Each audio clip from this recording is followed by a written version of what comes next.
বাসুদেবায় হরে পরমাত্মনে প্রণত ক্লেশ নাশায় গোবিন্দায় নমো নমো। Hello friends, welcome to my channel বৈদিক প্ল্যানেট। আশা করি আপনারা সবাই ভালো আছেন, সুস্থ আছেন, শান্তিতে আছেন এবং যে যার নিজের জীবন আনন্দে অতিবাহিত করছেন। বন্ধুরা, আজ আমরা গীতার অষ্টাদশ অধ্যায়ের চতুর্থ পর্ব সংক্ষেপে আলোচনা করব।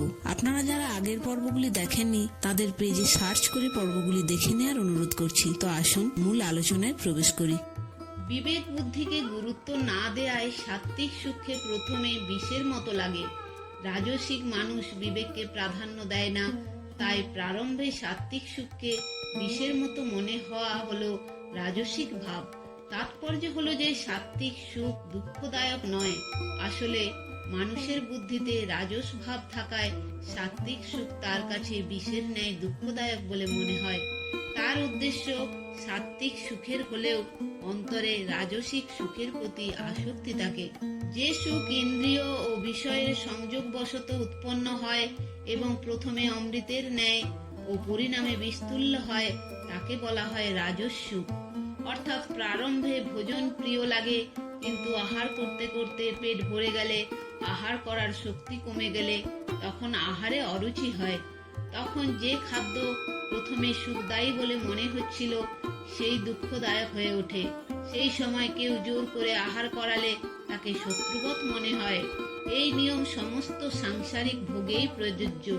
সংসারের কোনো সুখই অখণ্ড নয়। প্রারম্ভে সাংসারিক সুখ অমৃতের ন্যায় অত্যন্ত প্রিয় বলে মনে হয়, কিন্তু সেই সুখ ভোগ করতে করতে যখন তা নীরস হয়ে ওঠে তখন তাতে অরুচি এসে যায় এবং সেই সুখ বিষের ন্যায় দুঃখদায়ী হয়। বিবেকহীন মানুষ আরম্ভকেই গুরুত্ব দেয়, কিন্তু আরম্ভ সর্বদা থাকে না, বরং তার কামনা সর্বদা থাকে, যা সমস্ত দুঃখের কারণ হয়ে থাকে। মানুষেরই পরিণাম দেখার যোগ্যতা থাকে, পরিণাম না দেখা হলো পশুত্ব। তাই বুদ্ধিমান মানুষ আরম্ভকে গুরুত্ব না দিয়ে পরিণাম দেখে থাকে, তাই তারা ভোগে আসক্ত হয় না। প্রকৃতপক্ষে আরম্ভ মুখ্য নয়, বরং অন্তই মুখ্য। মানুষ আরম্ভ কালকেই চায়, কিন্তু তা থাকে না, কারণ নিয়ম হলো যে প্রত্যেক আরম্ভেরই শেষ হয়ে থাকে। যার আরম্ভ ও শেষ থাকে তার ইচ্ছা দ্বারাই দুঃখ উৎপন্ন হয়। কিন্তু রাজসিক বৃত্তির জন্য আরম্ভকে ভালো বলে মনে হয়। যদি মানুষ আরম্ভ কালের সুখকে গুরুত্ব না দেয় তাহলে দুঃখ আসবেই না। আরম্ভের প্রতি দৃষ্টি থাকলে ভোগ হয়, আর পরিণাম দেখলে যোগ হয়। নিদ্রা, আলস্য ও প্রমাদ থেকে উৎপন্ন যে সুখ আরম্ভে এবং পরিণামেও মোহাচ্ছন্ন করে রাখে তাকে বলা হয় তামস সুখ। অর্থাৎ যখন তমগুণী প্রমাদ বৃত্তি উপস্থিত হয় তখন তা সত্যগুণের কার্য বিবেক জ্ঞানকে আচ্ছাদিত করে, এবং যখন তমগুণী নিদ্রা আলস্য বৃত্তি আসে তখন তা সত্যগুণের কার্য প্রকাশকে আচ্ছাদিত করে। তাৎপর্য হলো যে বিবেক জ্ঞান আচ্ছাদিত হলে প্রমাদ হয় এবং প্রকাশ আচ্ছাদিত হলে আলস্য নিদ্রা আসে। তামসিক মানুষ নিদ্রা, আলস্য, প্রমাদ এই তিনটির দ্বারা সুখ অনুভব করে। তামসিক মানুষের মধ্যে মোহ থাকে, মোহ বিবেকের বাধক হয়। তামসিক বৃত্তি বিবেক জাগ্রত হতে দেয় না, তাই তামসিক ব্যক্তির বিবেক মোহের জন্য লুপ্ত হয়ে যায়, যার জন্য সে আরম্ভ কিংবা শেষকে দেখে না। পৃথিবীতে, স্বর্গে অথবা দেবতাদের মধ্যেও অথবা এছাড়াও অন্য কোথাও এমন কোনো প্রাণী বা বস্তু নেই যা প্রকৃতি হতে উৎপন্ন এই তিনটি গুণ থেকে মুক্ত বা রহিত। অর্থাৎ দশম অধ্যায়ে ভগবান ভক্তির দৃষ্টিতে সমস্ত বস্তু তার থেকেই উৎপন্ন হয় বলে জানিয়েছিলেন।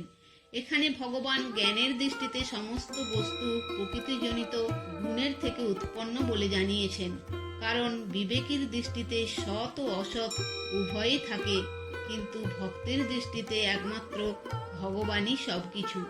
বিবেক মার্গে অসতের গুণাদির ত্যাগই প্রধান, কিন্তু ভক্তি মার্গে ভগবানের সম্বন্ধই প্রধান।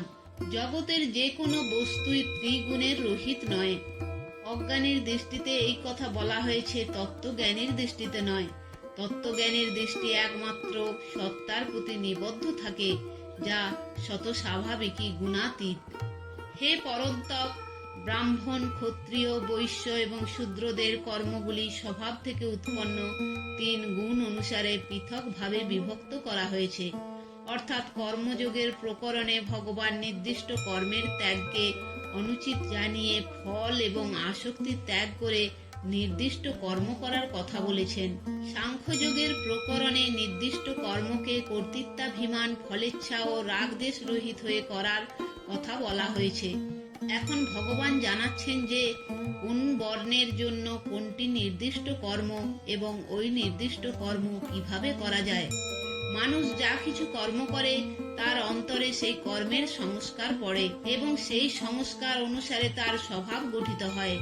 এইরূপ পূর্বের বিভিন্ন জন্মে কৃত বহু কর্মের সংস্কার অনুসারে মানুষের স্বভাব যেমন হয় সেই অনুসারে তার মধ্যে সত্ত্ব, রজ, তম 3 গুণের বৃত্তিসমূহ উৎপন্ন হয়। এই গুণ বৃত্তিগুলির তারতম্য অনুসারেই ব্রাহ্মণ, ক্ষত্রিয়, বৈশ্য ও শূদ্রের কর্মবিভাগ করা হয়েছে। কারণ মানুষের গুণ বৃত্তিগুলি যেমন হয় সে সেই অনুসারেই কর্ম করে থাকে। মনোসংযম, ইন্দ্রিয় সংযম, ধর্ম পালনের জন্য কষ্ট স্বীকার, অন্তরে বাইরে শুদ্ধ থাকা, অন্যের অপরাধ ক্ষমা করা, কায় মনোবাক্যে সারল্য, শাস্ত্রজ্ঞান, যজ্ঞ বিধি পালন, পরমাত্মা, বেদ ইত্যাদিতে শ্রদ্ধা, এ সবই হলো ব্রাহ্মণের স্বভাবজাত কর্ম। বর্ণ পরম্পরা শুদ্ধ হলে এই গুণ ব্রাহ্মণদের মধ্যে স্বাভাবিকভাবে বজায় থাকে। বর্ণ পরম্পরাতে অশুদ্ধি হলে এই গুণ স্বাভাবিক হয় না, এতে কিছু ন্যূনতা এসে পড়ে।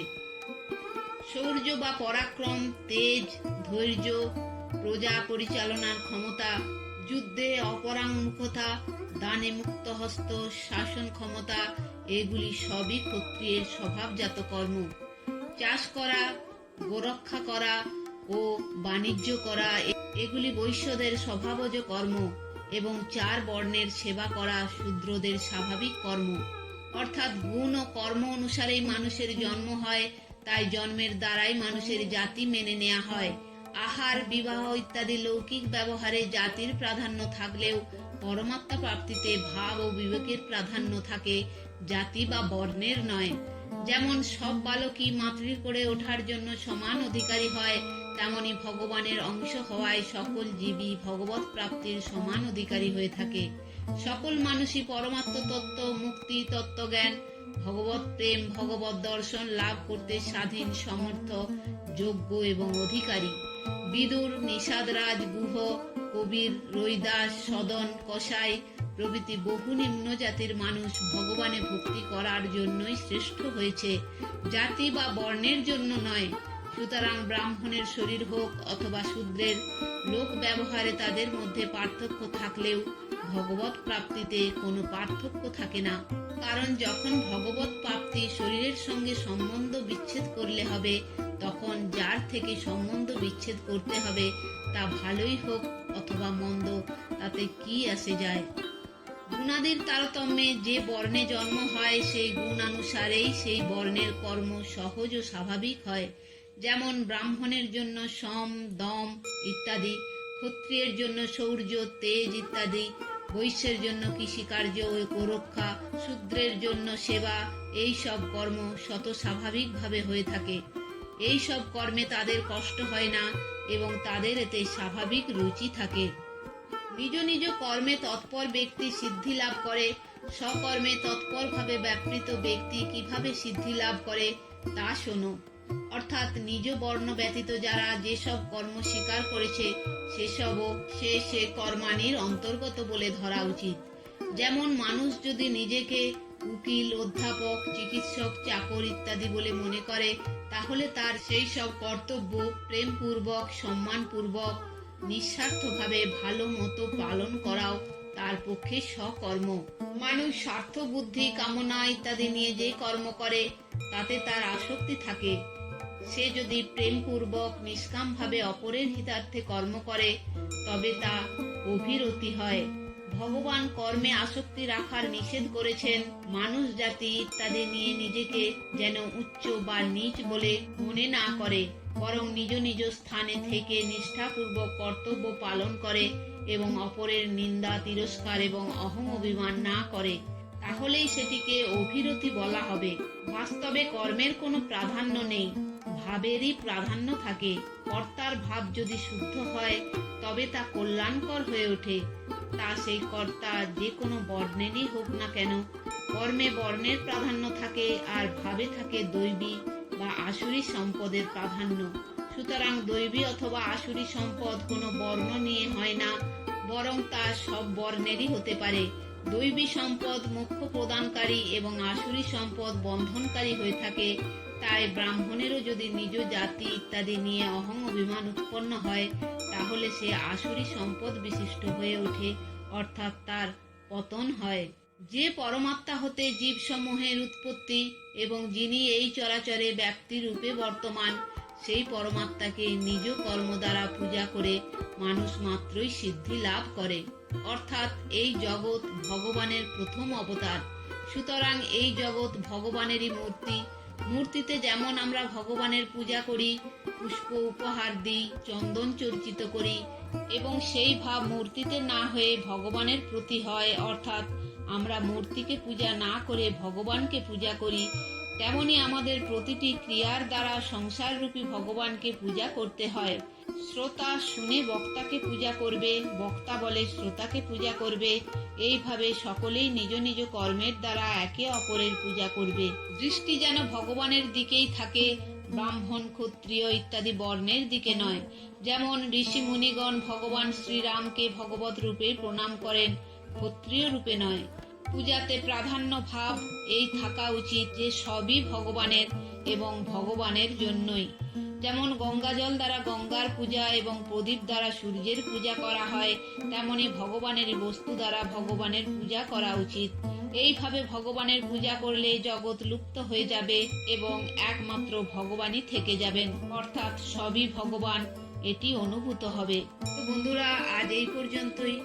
সমগ্র ভিডিওটি দেখার জন্য ধন্যবাদ। যদি ভিডিওটি ভালো লেগে থাকে তাহলে লাইক, কমেন্ট এবং শেয়ার করে আপনার প্রিয় মানুষদেরও দেখার সুযোগ করে দেবেন। আর এই ধরনের আরো নতুন নতুন ভিডিও দেখার জন্য চ্যানেলটি সাবস্ক্রাইব করে পাশে থাকা বেল আইকনটি প্রেস করে দেবেন পরবর্তী ভিডিও নোটিফিকেশন পাওয়ার জন্য।